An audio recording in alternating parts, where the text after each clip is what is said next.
Nunca me dijeron no directamente. Nunca tuvieron que hacerlo. Fue la forma en que el director del taller de textiles en Guadalajara no me devolvió la mirada cuando entré con mi portafolio.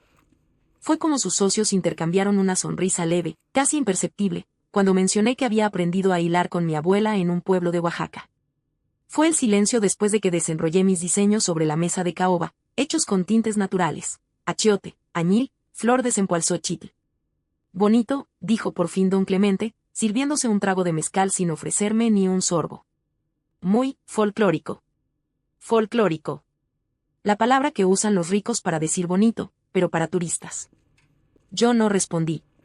Solo recogí mis dibujos, doblé el lienzo con cuidado, como si guardara un secreto, y salí.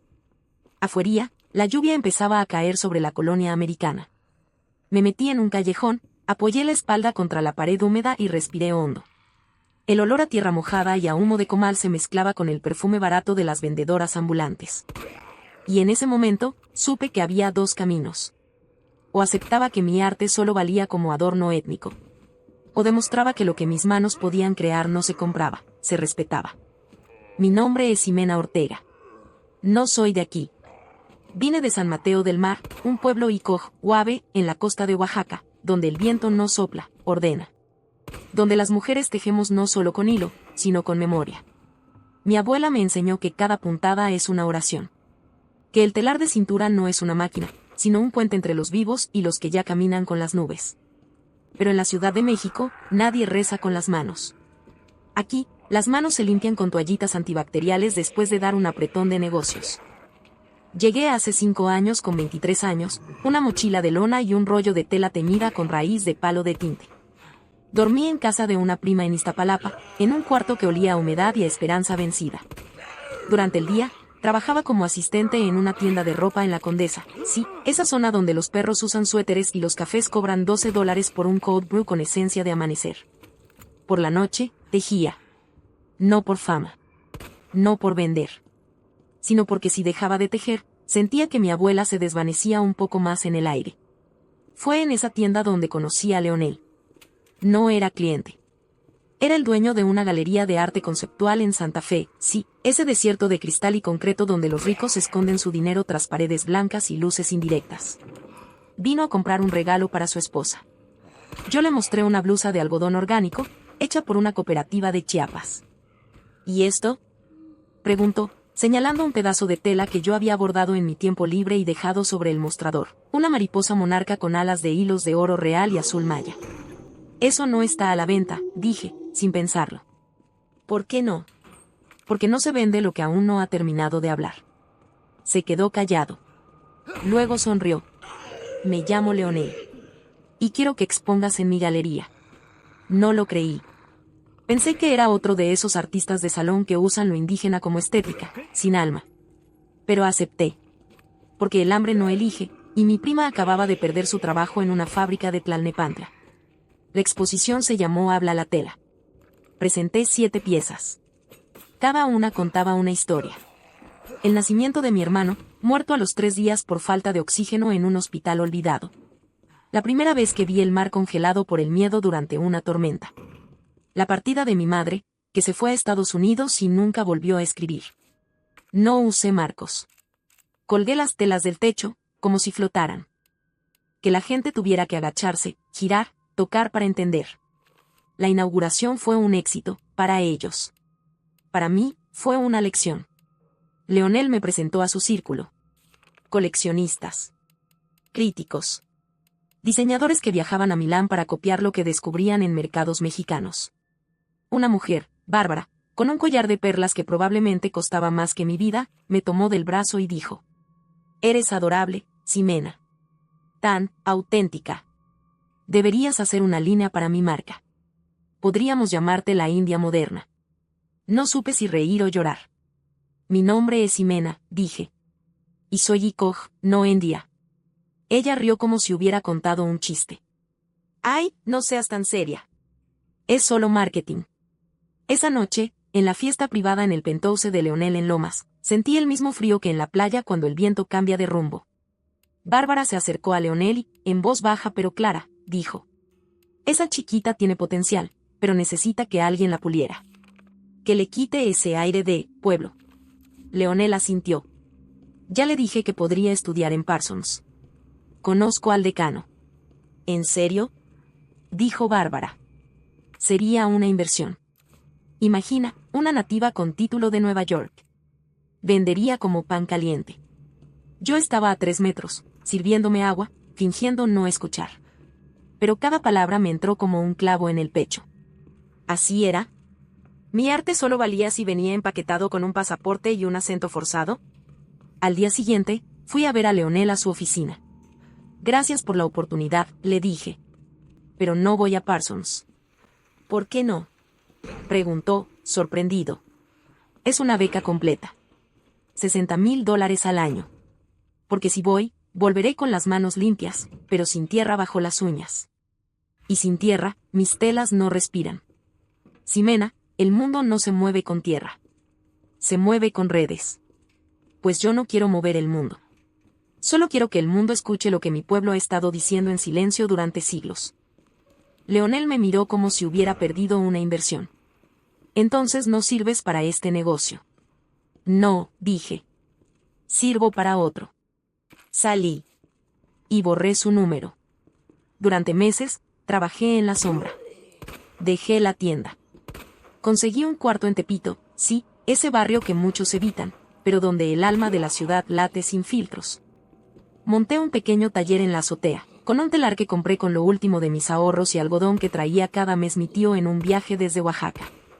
No tenía redes sociales elegantes. No tenía críticos que me elogiaban. Pero tenía algo más poderoso, clientes que volvían. Una modista de Xochimilco me encargó un mantel para su cumpleaños número 70. Una bailarina de folclore en Mérida usó mis telas en su performance en el Festival Internacional. Un chef en Monterrey envolvió sus panés de muerto en mis telas bordadas con calaveras de maíz. Nadie me llamaba folclórica. Me llamaban Ximena. Y eso era suficiente. Pero el universo, como siempre, tenía un giro preparado. Un día, recibí una carta. No por correo electrónico. Por correo físico, en un sobre de papel reciclado.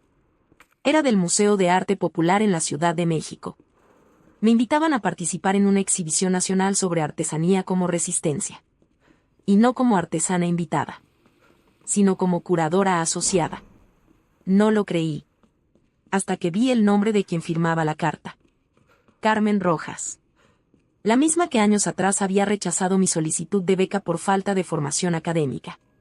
Incluía una nota manuscrita. Leonel me miró como si hubiera perdido una inversión. Entonces no sirves para este negocio. No, dije. Sirvo para otro. Salí. Y borré su número. Durante meses, trabajé en la sombra. Dejé la tienda. Conseguí un cuarto en Tepito, sí, ese barrio que muchos evitan, pero donde el alma de la ciudad late sin filtros. Monté un pequeño taller en la azotea, con un telar que compré con lo último de mis ahorros y algodón que traía cada mes mi tío en un viaje desde Oaxaca. No tenía redes sociales elegantes. No tenía críticos que me elogiaban. Pero tenía algo más poderoso, clientes que volvían. Una modista de Xochimilco me encargó un mantel para su cumpleaños número 70. Una bailarina de folclore en Mérida usó mis telas en su performance en el Festival Internacional. Un chef en Monterrey envolvió sus panés de muerto en mis telas bordadas con calaveras de maíz. Nadie me llamaba folclórica. Me llamaban Ximena. Y eso era suficiente. Pero el universo, como siempre, tenía un giro preparado. Un día, recibí una carta. No por correo electrónico. Por correo físico, en un sobre de papel reciclado. Era del Museo de Arte Popular en la Ciudad de México. Me invitaban a participar en una exhibición nacional sobre artesanía como resistencia. Y no como artesana invitada, sino como curadora asociada. No lo creí. Hasta que vi el nombre de quien firmaba la carta. Carmen Rojas. La misma que años atrás había rechazado mi solicitud de beca por falta de formación académica. Incluía una nota manuscrita. Las piezas eran mías. No copiadas línea por línea, pero sí con mis motivos. Las alas de la mariposa monarca, ahora en seda importada. Los patrones de olas de San Mateo, convertidos en abstracciones geométricas. El bordado de la muerte, ahora minimalista, en negro sobre blanco. Nadie mencionaba mi nombre. Nadie mencionaba Oaxaca. Solo decía, diseño conceptual de Leonel Vargas. Inspirado en lo ancestral. Sentí que el suelo se abría. Pero no grité. No armé un escándalo. En cambio, fui a ver a Carmen. ¿Sabe quién es él?, le pregunté, señalando a Leonel. Sí, dijo ella, con tristeza. Hice lo que hizo. Pero el contrato ya está firmado. No podemos sacarlo sin una demanda, y tú no tienes recursos para eso. No quiero demandar, dije. Quiero que la verdad se teja sola. Esa noche, no dormí. Tomé mis telas más antiguas, las que guardaba como reliquias, y trabajé hasta el amanecer. Al día siguiente, en la inauguración oficial, todos los invitados recibieron una pequeña bolsa de tela. Dentro, no había catálogo. Había una semilla de algodón nativo y una nota. Plántala. Si crece, sabrás de dónde viene la raíz. Y en el centro de la sala, colgué una pieza nueva. La llamé el silencio que habla. Era un espejo rodeado de hilos que, desde lejos, parecían una mariposa. Pero al acercarse, se veía que los hilos formaban palabras, nombres de comunidades, técnicas olvidadas, frases en icot. Y en el centro del espejo, una sola línea en español. ¿Qué crees que estás viendo, o a quién? Leonel se acercó. Se vio reflejado. Y palideció. No dije nada. Solo seguí tejiendo frente a todos, como si el mundo fuera mi telar. Y entonces, algo increíble pasó. Una mujer mayor, con piel curtida por el sol y manos como raíces, se acercó a la pieza de Leonel. La tocó. Luego olió la tela. Esto no es de mi tierra, dijo en voz alta. Huele a fábrica. No a maíz. Otra mujer, de Chiapas, señaló los bordados. Aquí falta el punto de la abuela. Él no sabe tejer, solo copiar. Se armó un murmullo. No de enojo. De reconocimiento. La gente empezó a buscar mi trabajo. No por el escándalo. Porque sintieron la diferencia. Al final del día, Leonel se acercó. Ximena, no fue mi intención. ¿Cuál fue tu intención, Leonel? Pregunté, sin mirarlo. ¿Hacer dinero con lo que yo no te di permiso de tocar? Pensé que no te importaría. Que era una forma de darte visibilidad. La visibilidad no se regala. Se gana con respeto. Y tú no respetaste ni mi arte, ni mi gente, ni mi nombre. Se fue cabizbajo. Bárbara ni siquiera se acercó. Pero yo no me sentí vencedora. Me sentí cansada. Porque cada vez que alguien como yo levanta la cabeza, hay 10 como Leonel listos para cortarle las raíces y venderlas como flores artificiales. Esa noche, en mi cuarto de Tepito, tejí hasta que los dedos sangraron. No por dolor. Por promesa. Prometí que nunca más permitiría que mi arte fuera un producto. Que cada pieza llevaría mi nombre, mi pueblo, mi lengua. Que si alguien quería usarlo, tendría que venir a pedírmelo mirándome a los ojos. Y entonces, mientras el viento de la noche entraba por la ventana, sentí algo que no había sentido en años. Paz. No era la paz de la venganza. Era la paz de saber quién soy. Porque en este mundo de apariencias, la mayor rebeldía es ser fiel a tu esencia. Y las manos que tejen con verdad nunca están solas. Después de la exhibición en el Museo de Arte Popular, pensé que lo peor había pasado. Que Leonel se había ido, que su robo quedaba expuesto, y que el mundo por fin vería lo que mis manos podían hacer sin intermediarios. Pero el silencio que siguió fue más inquietante que cualquier escándalo. Nadie me contactó. Ni el museo. Ni coleccionistas. Ni siquiera Carmen Rojas, quien días antes me había llamado una voz necesaria. Las redes sociales, en cambio, estallaron, pero no conmigo. Leonel publicó una nota titulada Raíces compartidas, un homenaje colectivo a la artesanía mexicana. En ella, agradecía a comunidades anónimas por inspirar su visión, y decía que su trabajo era una reinterpretación contemporánea de saberes ancestrales, hecha con respeto y colaboración. No mencionaba mi nombre. No mencionaba San Mateo del Mar. pero sí incluía fotos de sus telas, telas que usaban mis patrones, mis símbolos, mis combinaciones de color. Y lo peor. Funcionó. Galerías en Guadalajara, Mérida y hasta Nueva York lo citaban como el nuevo rostro de la artesanía mexicana con alma global. Revistas de diseño lo entrevistaban. Una marca francesa lo contrató para una colección cápsula.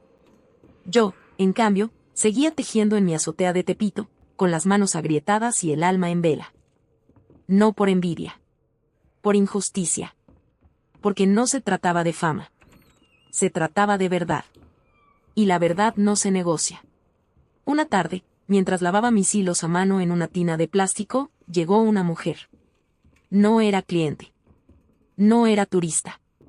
Era Isaura López, del Fondo Nacional para la Cultura y las Artes.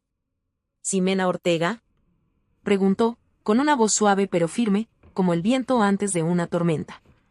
Asentí, sin soltar el hilo de añil que estaba enjuagando. Vengo de parte de Carmen Rojas. Ella no puede ayudarte directamente, pero yo sí. Me sequé las manos en mi delantal y la invité a subir. En la azotea, entre el telar y las macetas de hierbas medicinales que cultivo para teñir, me entregó un sobre. Leonel Vargas no solo te copió. Te borró.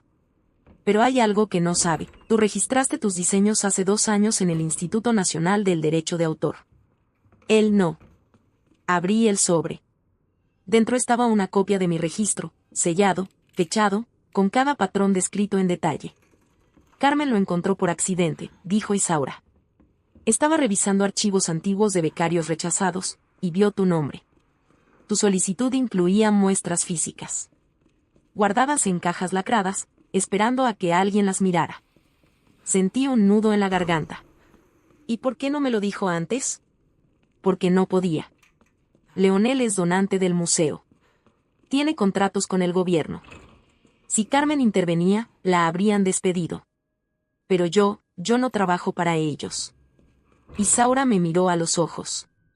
Tengo contactos en la Procuraduría Federal del Consumidor. También en la Oficina de Propiedad Intelectual. Si presentas una denuncia formal, podemos construir un caso. Pero necesitas pruebas vivas. ¿Pruebas vivas? Testimonios de las comunidades que te enseñaron. Facturas de tus materiales. Testigos que vieron cómo creabas tus piezas. Y una confesión. ¿Una confesión? Leonel tiene un asistente. Un chico de Oaxaca que trabaja en su taller. Se llama Efraín. Él fue quien te vio en la exposición. Él fue quien le dijo a Leonel que tus diseños eran reales, no conceptuales. Y fue él quien, en secreto, guardó fotos del proceso de copia. ¿Dónde está Efraín? En Santa Fe. Trabajando 14 horas al día, con miedo de hablar. Esa noche no tejí. Caminé por las calles de Tepito hasta el metro, con el sobre apretado contra el pecho. Tomé un camión a Santa Fe. No para confrontar. Para escuchar. Encontré a Efraín saliendo del taller de Leonel a las 11:30 de la noche. Delgado, con ojeras profundas, cargando una mochila raída. Lo seguí hasta una fonda cerca del periférico. Me senté frente a él. Sé quién eres, dije en voz baja. Y sé lo que has visto. Levantó la vista, asustado. No sé de qué me hablas. Eres de Juchitán, ¿verdad? Asintió, apenas. Mi abuela era amiga de la tuya. Las dos tejían en el mismo mercado. Ella me enseñó a reconocer el punto de la garza, el que usas en tus propios bocetos, aunque nunca lo muestres. Efraín bajó la mirada. No puedo perder este trabajo, Ximena. Mi mamá está enferma. No te pido que pierdas tu trabajo. Te pido que hagas lo correcto. Sacó su celular. Tengo fotos. Videos. Grabaciones de Leonel diciendo, que se joda la indígena, esto es arte moderno. ¿Por qué las guardaste? Porque yo también soy artesano. Y sé lo que cuesta crear algo con el alma. Nos quedamos en silencio. Solo el ruido de los camiones en el periférico y el olor a chile quemado de la cocina. ¿Y si te descubren?, preguntó. Entonces el mundo sabrá que hasta en el desierto de concreto de Santa Fe, hay alguien que prefiere la verdad al silencio. Al día siguiente, Efraín me entregó una memoria USB. Dentro había Fotos de Leonel dibujando sobre mis diseños originales.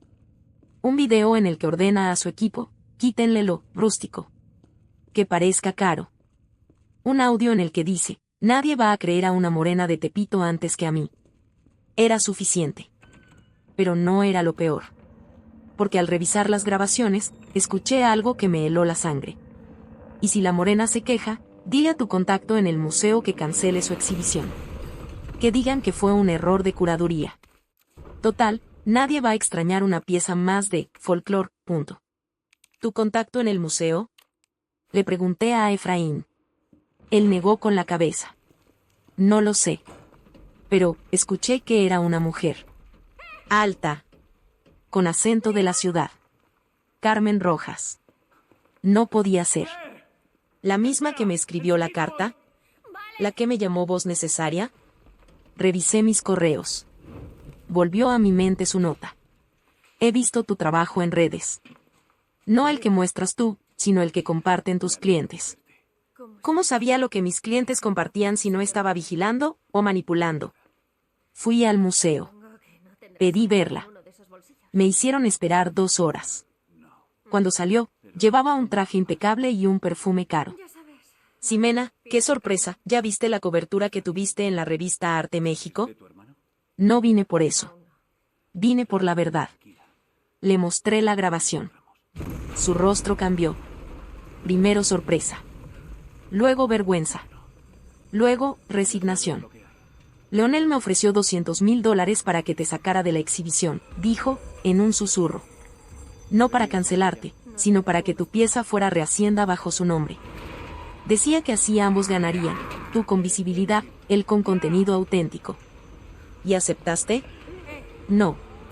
Pero tampoco lo denuncié. Me callé. Y eso es peor. ¿Por qué?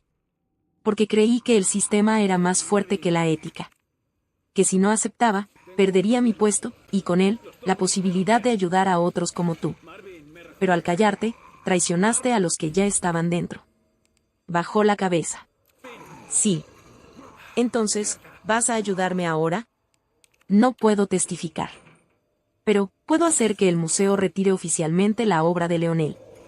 Y publicar un comunicado reconociendo que tu pieza fue la única auténtica. Eso no es justicia. Es limpieza de imagen. ¿Y qué quieres, Ximena? ¿Que lo destruyan? Quiero que la gente entienda, el arte no se copia. Se hereda. Se pide. Se respeta. Y si no haces eso, no eres artista. Eres ladrón con buen marketing. Salí del museo con el corazón pesado. No por la traición. Por la complicidad silenciosa de quienes deberían proteger lo que amamos. Esa noche, convoqué a una reunión en la Casa de los Artesanos de Xochimilco. Invité a tejedoras de Oaxaca, ceramistas de Puebla, bordadoras de Chiapas. Mujeres que, como yo, habían sido inspiración anónima para diseñadores de la ciudad. Les mostré las pruebas. Les conté la historia. No vine a pedirles que me ayuden a destruir a Leonel, dije. Vine a pedirles que construyamos algo nuevo. ¿Qué? Preguntó una anciana de Tehuantepec. Un sello. Un certificado de origen vivo. Que cada pieza lleve el nombre de quien la hizo, su comunidad, su lengua. Que si alguien quiere usarlo, tenga que venir a pedirlo, no a robarlo.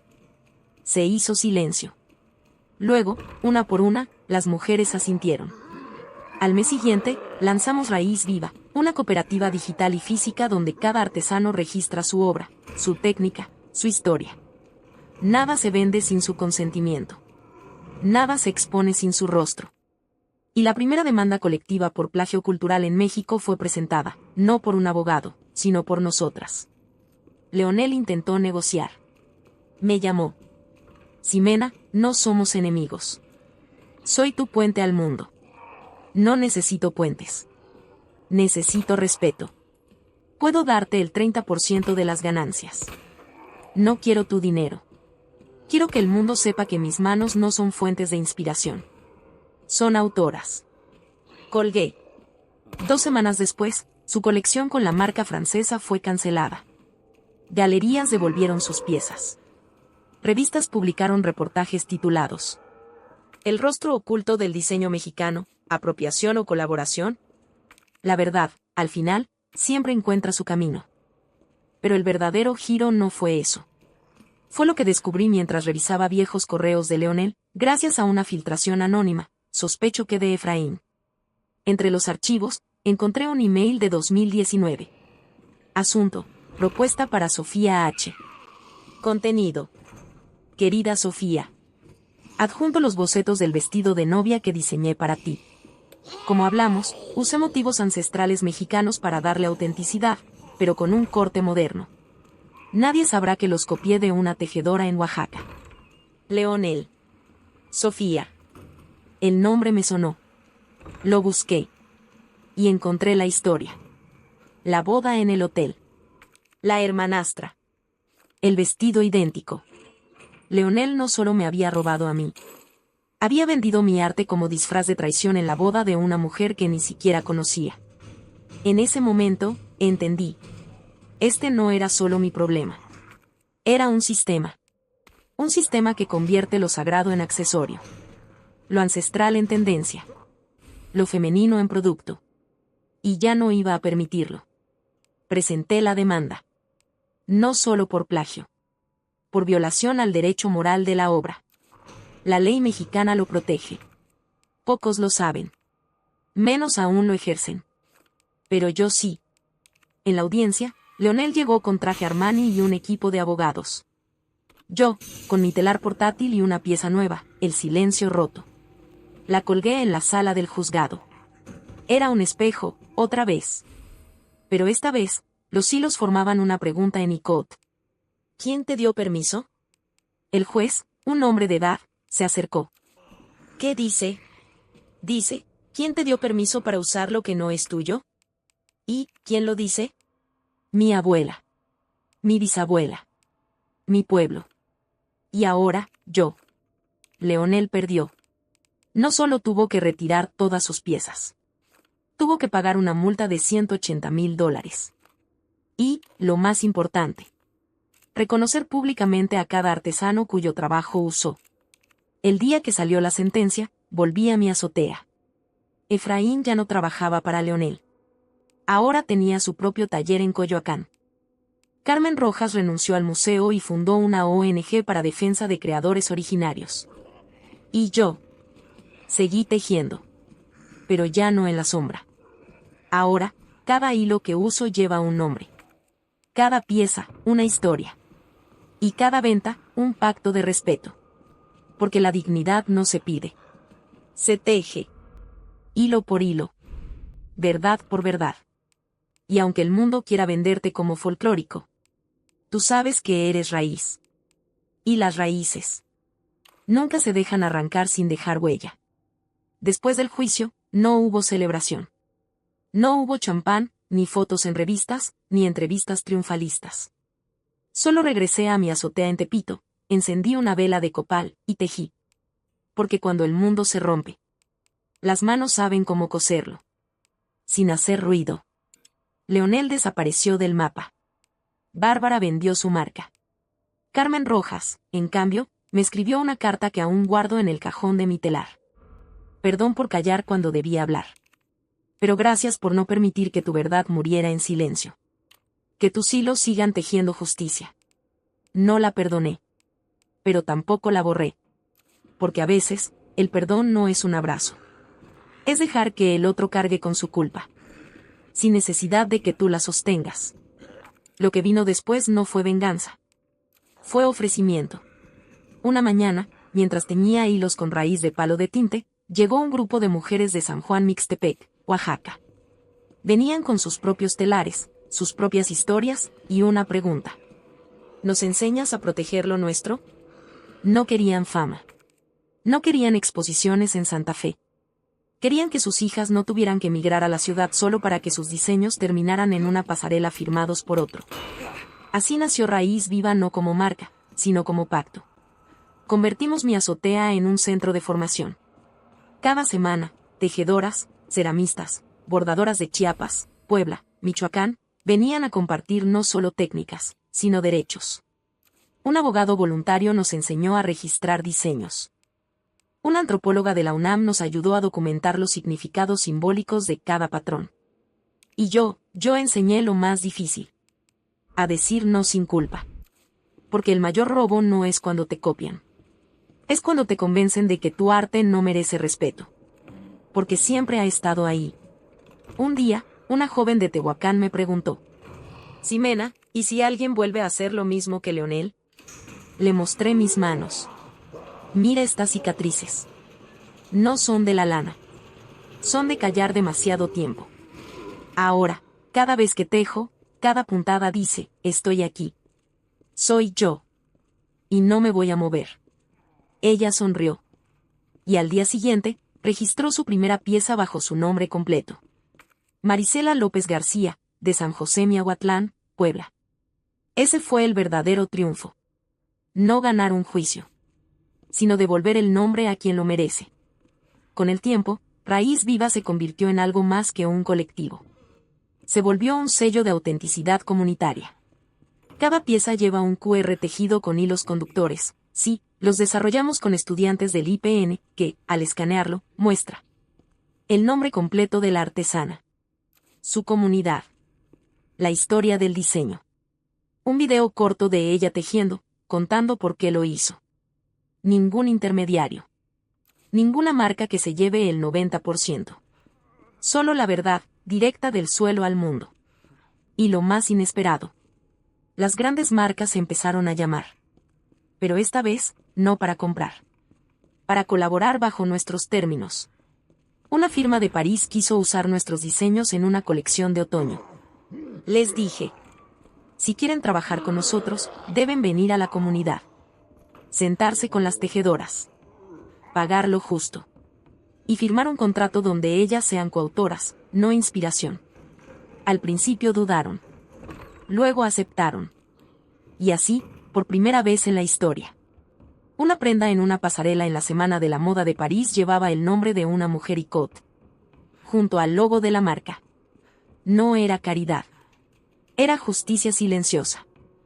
Porque la dignidad no se pide. Se exige con hechos. Con hilos bien tensados. Con manos que no temblan.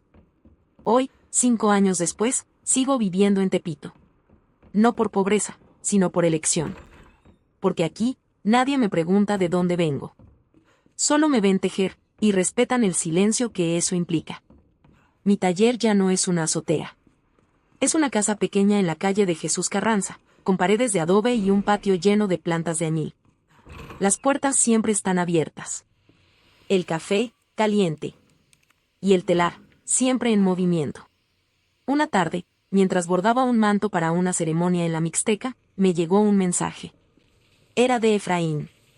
Ximena, abrí mi primer taller en Juchitán. Hoy registré mi primer diseño. Lo llamé El silencio que habla. Gracias por no rendirte. Porque si tú no hubieras tejido la verdad, yo habría seguido callando. No respondí. Solo tejí una mariposa más en mi pieza. Una que volaba hacia el este. Donde nace el viento que ordena. Y es ahí donde quiero dejarte esta reflexión. En un mundo que valora lo rápido, lo brillante, lo viral. Lo verdadero no grita. Se cultiva. Se teje. Se construye en la sombra. Con las manos sucias de tierra. Y el corazón limpio de resentimiento. La traición duele. La humillación quema. Pero nada te quita lo que has construido en silencio. Porque el trabajo honrado no necesita aplausos. Solo necesita continuar.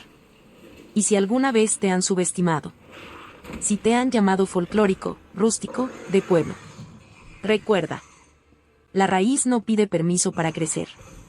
Simplemente lo hace. Hasta romper el concreto. Si esta historia te conmovió, dale like, suscríbete y comparte. Recuerda, somos H-Verso. Y comenta. ¿Te han subestimado por tu oficio? Nos leemos abajo. Después de que Raíz Viva empezó a crecer, mucha gente me preguntó si ya me sentía reivindicada. Como si la justicia fuera una medalla que se cuelga al cuello y ya. Pero la verdad no es así. La verdad no se gana en un juicio. Se cultiva todos los días, hilo a hilo, En el silencio de quien sigue tejiendo aunque el mundo ya haya pasado a otra tendencia. Un año después del caso contra Leonel, recibí una invitación inesperada. No de una galería. No de una marca. Sino del gobierno del estado de Yucatán. Querían que participara en la Bienal de Mérida, un evento que reúne a creadores de toda América Latina para dialogar sobre arte, identidad y territorio. Y no como expositora. Como co-curadora. Queremos que tú elijas a las voces que han sido silenciadas, me dijo la directora del evento, una mujer maya llamada Itzel Cámara. No las que venden. Las que sanan.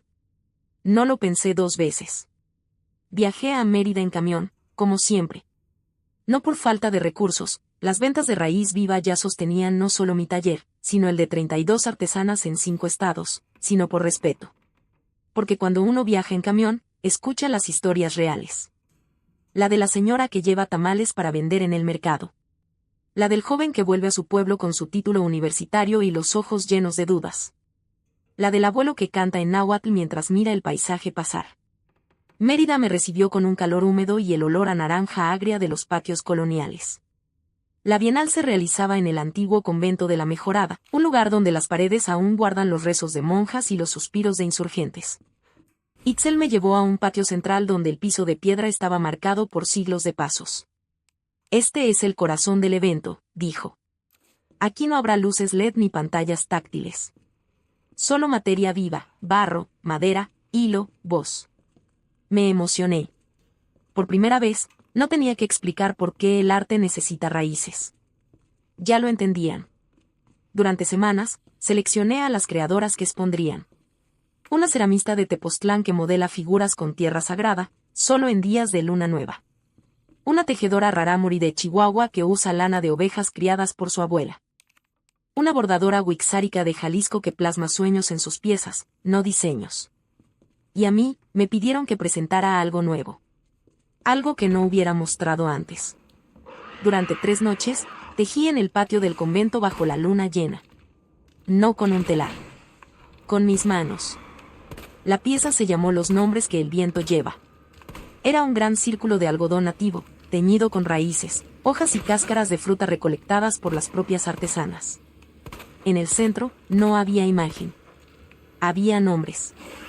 Cada nombre estaba bordado en la lengua originaria de la creadora. Ximena Ortega y Coj. María Luisa Gómez Rarámuri. Yolotl Quispe Náhuatl. Cumia Carrillo Wixárika.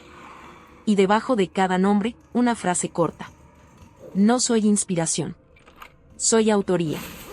El día de la inauguración, cientos de personas caminaron alrededor de la pieza en silencio. Algunos lloraron.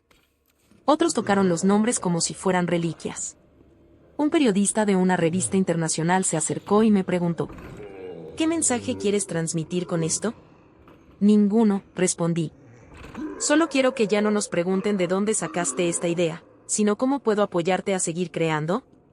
Él asintió, pero noté que no lo entendía del todo. Y está bien. No todo el mundo necesita entenderlo. Solo quienes lo viven. Esa noche, en una cena informal en el jardín del convento, conocí a Lucero Mendoza, una historiadora del arte de la UNAM. Tu trabajo no es artesanía, me dijo, mientras bebía un atole de amaranto. Es memoria activa. ¿Memoria activa? Sí. Porque no solo recuerdas.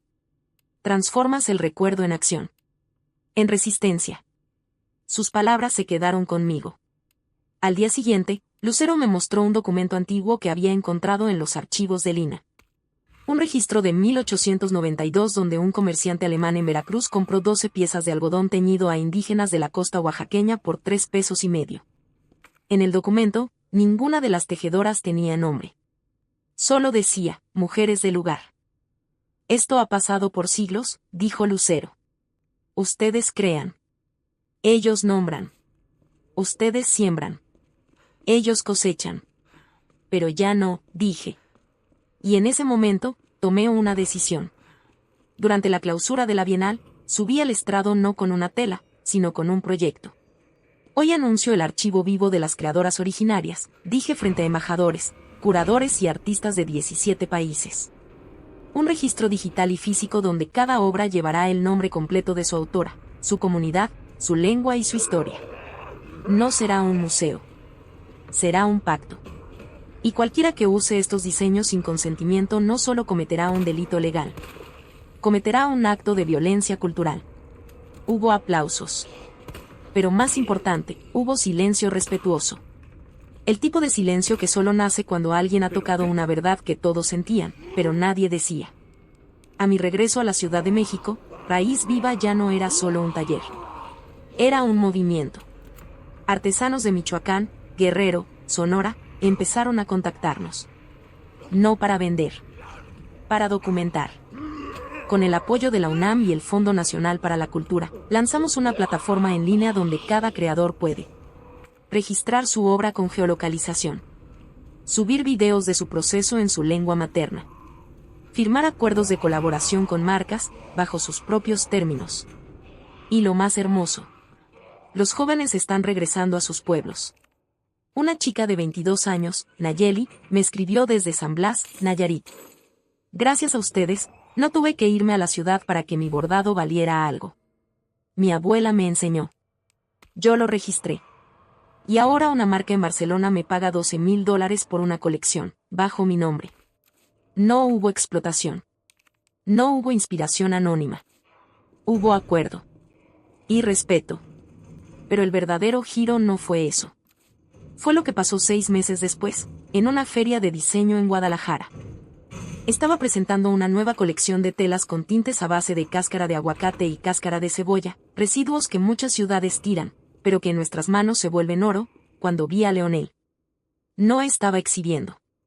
Estaba observando. Se acercó con las manos vacías y la mirada baja. Ximena, dijo, con una voz que ya no tenía arrogancia. No vine a pedir perdón. Sé que no lo merezco. Entonces, ¿por qué estás aquí? Porque quiero aprender.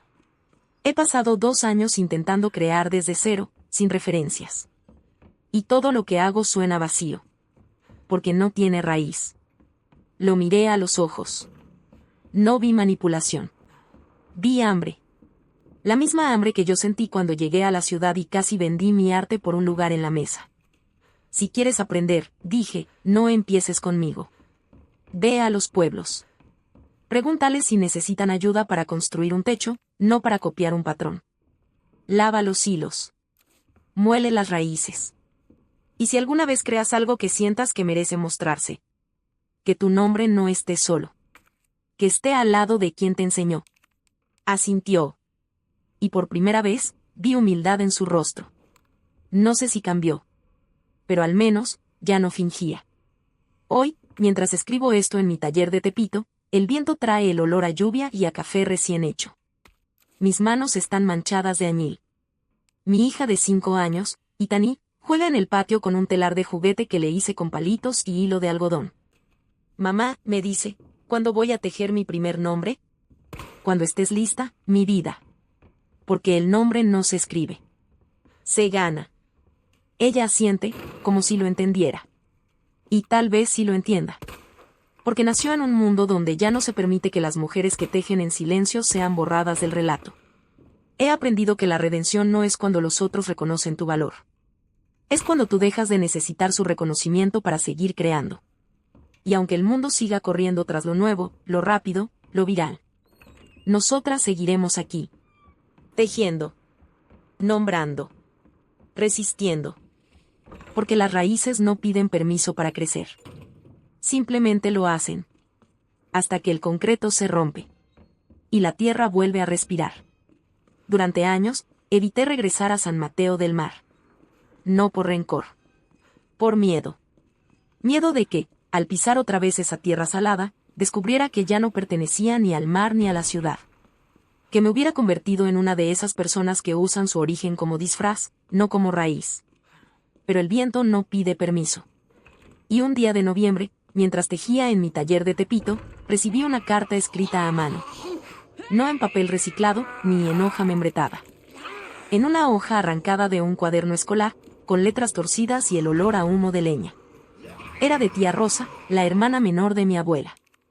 La última tejedora viva de mi linaje directo. Ximena. El mar está enojado. Las redes no pescan. Las mujeres ya no cantan al tejer. Dicen que el espíritu del viento se fue contigo. Si aún llevas nuestro nombre en la piel, vuelve. No para quedarte. Para recordarnos quiénes somos. No lloré. Pero mis manos temblaron. Porque en esa carta no había reproche. Había llamado. Y uno no ignora el llamado del viento. Tomé el camión a Oaxaca al día siguiente. No avisé. No traje maletas grandes. Solo mi telar portátil, unos hilos de algodón nativo y una semilla de copal que guardo desde el juicio contra Leonel. El viaje duró 15 horas. Primero micro, luego camión de redilas, luego una camioneta que olía a pescado seco y sudor de jornalero. Cada kilómetro me limpiaba un poco más el alma. Cuando bajé en la entrada del pueblo, el sol ya se escondía tras las dunas. El aire olía a sal, a manglar quemado y a ese silencio que solo existe donde el tiempo no corre, sino que respira. Nadie me reconoció al principio. Llevaba el pelo suelto, sin las trenzas que usaba de niña, y vestía una blusa de algodón que yo misma tejí en la ciudad, con motivos de constelaciones que aprendí de una amiga rarámuri. Pero entonces, una anciana que tejía bajo un árbol de Guayacán levantó la vista. Era tía Rosa. Ximena, dijo, sin sorpresa, como si supiera que vendría. Trajiste el viento de vuelta. Asentí. No lo traje. Solo lo seguí. No hubo abrazo. En mi pueblo, los abrazos se dan con las manos ocupadas. Así que me senté a su lado, tomé un hilo de su ovillo y empecé a tejer. Durante 3 días, no hablamos de la ciudad. No mencionamos a Leonel, ni a Raíz Viva, ni a las exposiciones. Solo tejimos. Cada mañana, al alba, caminábamos a la orilla del mar a recoger raíces de chicalote para teñir el hilo de amarillo sagrado. Cada tarde, lavábamos los hilos en el río salado, donde el agua canta al tocar las piedras. Cada noche, tejíamos bajo las estrellas, mientras los pescadores regresaban con redes vacías y el corazón cansado. Fue en la tercera noche que tía Rosa habló. Las muchachas ya no quieren aprender, dijo, sin dejar de tejer. Dicen que es trabajo de pobres. Qué mejor irse a Cancún a servir en hoteles. No es su culpa, respondí. El mundo les ha enseñado que lo antiguo es vergonzoso, y lo nuevo es poder. Pero tú no te avergonzaste. Sí lo hice. Durante años, en la ciudad, escondía que era de aquí. Decía que era de Oaxaca, pero no decía de qué pueblo. Porque temía que me llamaran indígena, como si fuera un insulto. Tía Rosa dejó el telar. Me miró con esos ojos que han visto más tormentas que nacimientos. Entonces, ¿por qué volviste? Porque entendí que la dignidad no se gana en los museos. Se gana aquí, donde nadie te aplaude, pero todos saben quién eres. Hubo silencio. Solo el crujido del telar y el murmullo del mar. Al día siguiente, tía Rosa reunió a todas las mujeres del pueblo en la Casa del Viento, una construcción circular de barro y palma donde antes se celebraban los rituales de la luna nueva. Esta es Ximena, dijo. Se fue, pero no olvidó. Ahora, ella va a enseñarnos a tejer no solo con las manos, sino con el mundo.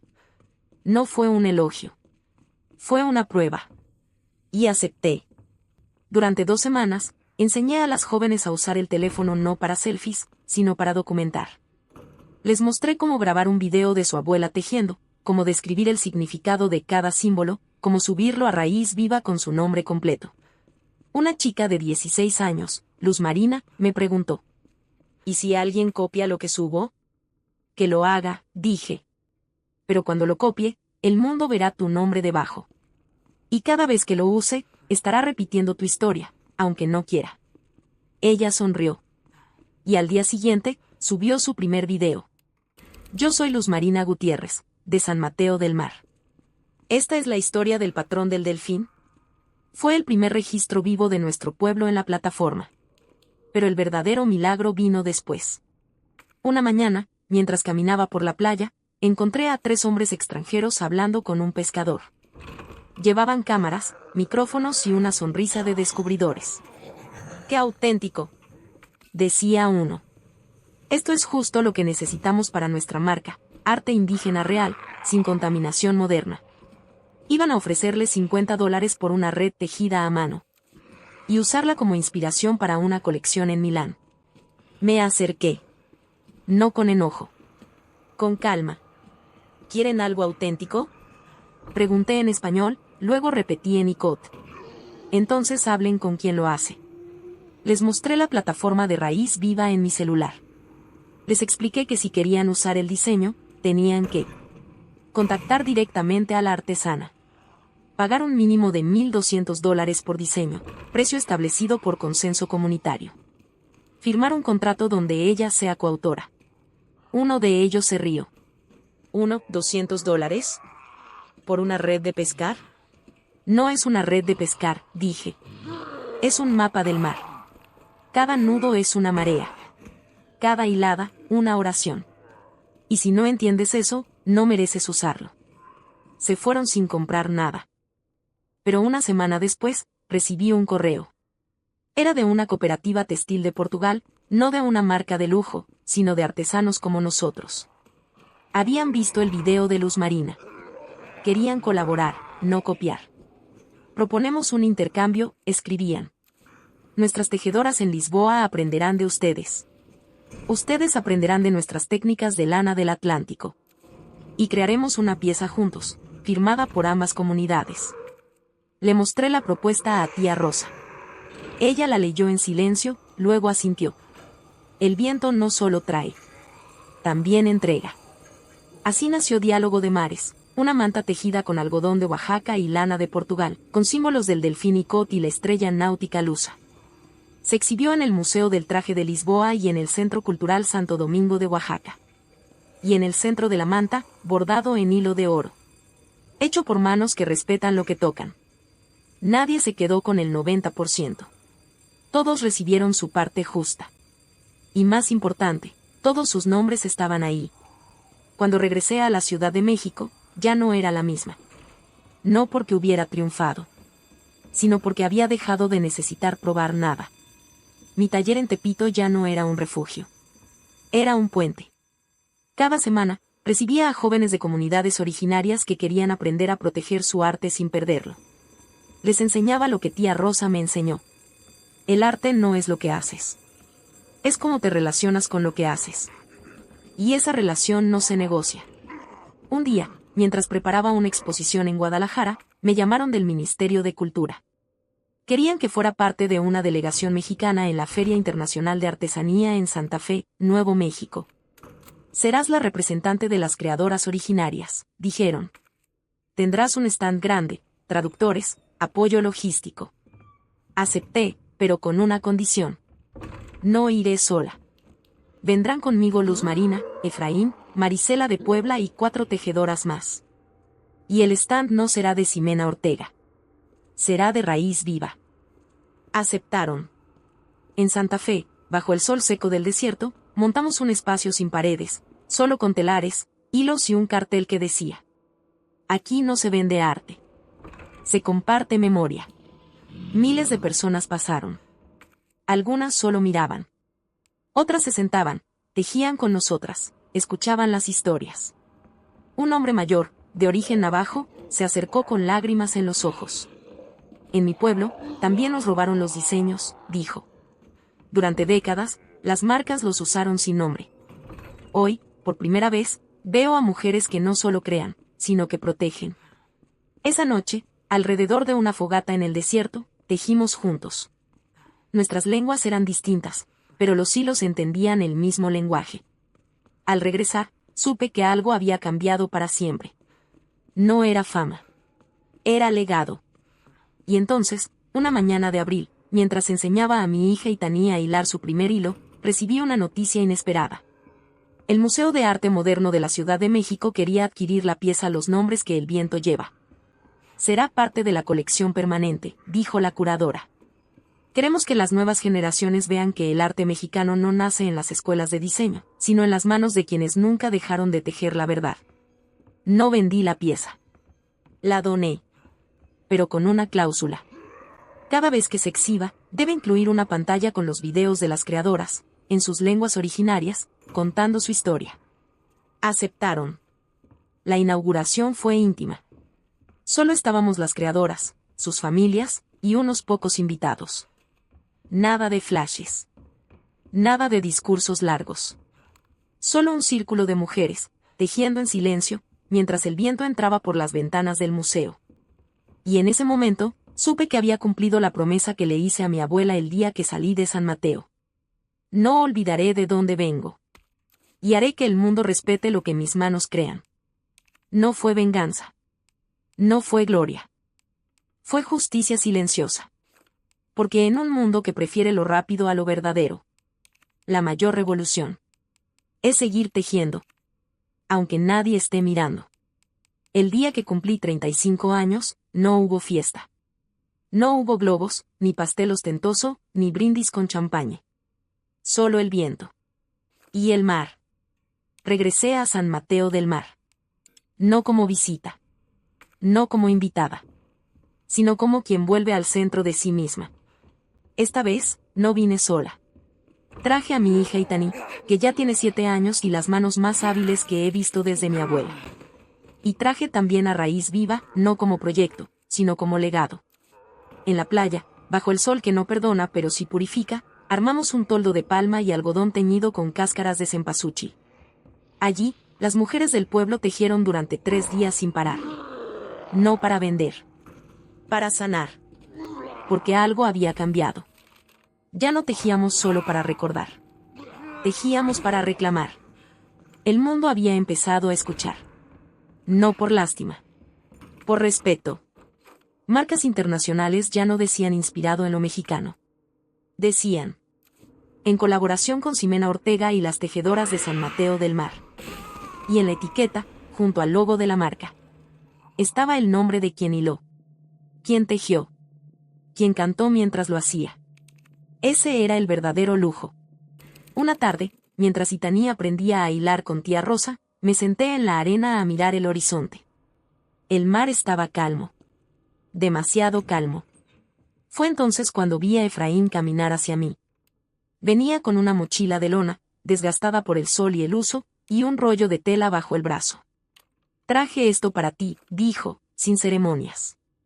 Lo tejí con algodón de mi pueblo y con hilos que compré con lo que gané en mi taller. Desenrollé la pieza. Era un mapa. No de carreteras ni fronteras. De manos. En el centro, estaba la silueta de mis manos. Alrededor, decenas de otras, de Luz Marina, de Marisela, de una tejedora rarámuri, de una bordadora wixárika, de una ceramista de Michoacán. Y en la esquina inferior derecha, en letras pequeñas pero firmes. Nadie nos robó. Porque nunca dejamos de nombrarnos. No supe qué decir. Solo lo abracé.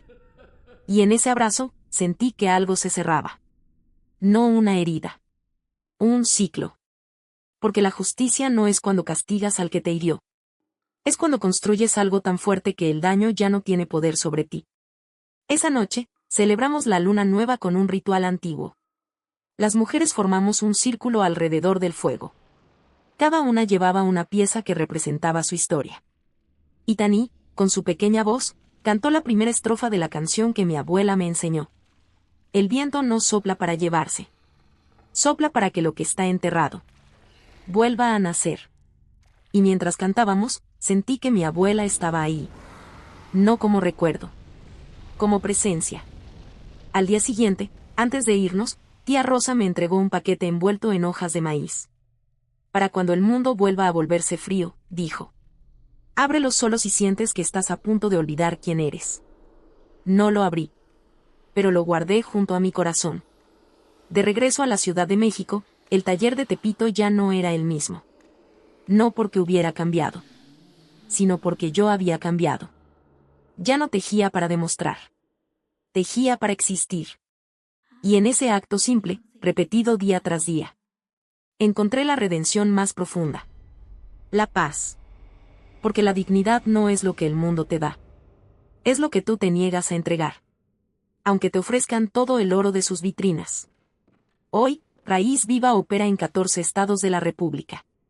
Tenemos un centro de documentación en Oaxaca.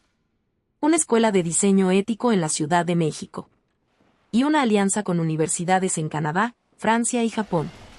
Para enseñar que el arte originario no es folclore, sino conocimiento vivo. Pero lo más importante no está en los números. Está en las historias. En la de Luz Marina, que ahora da conferencias sobre propiedad intelectual comunitaria. En la de Marisela, que abrió su propio taller en Puebla y enseña a sus hijas que su valor no depende de un contrato, sino de su memoria. En la de Itaní, que un día me preguntó: «Mamá, ¿por qué siempre tejemos con las ventanas abiertas?» «Porque el viento tiene que entrar», le dije, «y llevar nuestras historias a quien las necesite escuchar». Ella asintió, como si ya lo supiera. Y tal vez sí lo supiera. Porque algunas verdades no se enseñan. Se heredan. Y mientras el mundo siga corriendo tras lo rápido, lo barato, lo fácil, nosotras seguiremos aquí. Tejiendo. Nombrando. Resistiendo. Con las manos sucias de tierra. Y el alma limpia de rencor. Porque al final, no se trata de vencer. Se trata de permanecer. Y permanecer con integridad. Es la forma más revolucionaria de amar.